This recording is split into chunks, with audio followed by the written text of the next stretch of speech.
Tradizione, storia e fede sono stati i punti salienti del convegno intitolato La Chiesa di San Vito nella storia di Favara, un evento organizzato dal liceo statale Martin Luther King che, prendendo spunto dal bicentenario della Chiesa di San Vito che ricorre proprio quest'anno, ha voluto promuovere questo convegno per raccontare ai giovani partecipanti, attraverso delle interessanti relazioni sul tema religioso, la storia della cultura religiosa dell'Interland favarese. Ecco, la chiesa di San Vito ricorda questo bicentenario.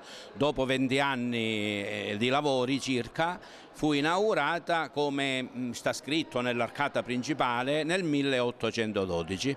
Abbiamo pensato di non fare passare sotto silenzio questa data nel bicentenario, quindi con iniziative che i laici autonomamente stanno portando avanti. Tra i relatori il nostro Enzo Di Natali, che si è soffermato sulla forte devozione degli agrigentini verso la Madonna. È un culto dunque diffuso, segno che nei secoli passati il nostro popolo è stato un popolo molto devoto a Maria. Nella nostra diocesi di Agrigento è chiamata anche con tanti altri titoli, come la Madonna dell'Orto, la Madonna del Lume.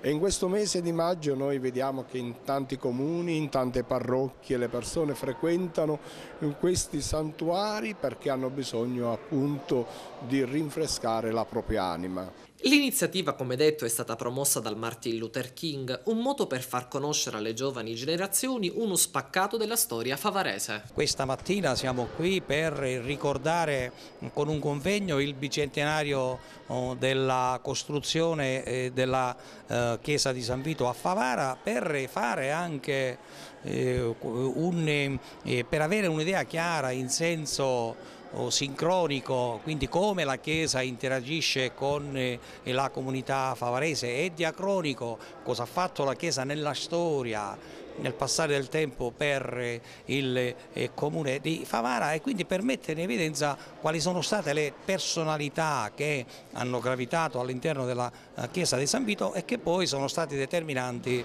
per il paese stesso.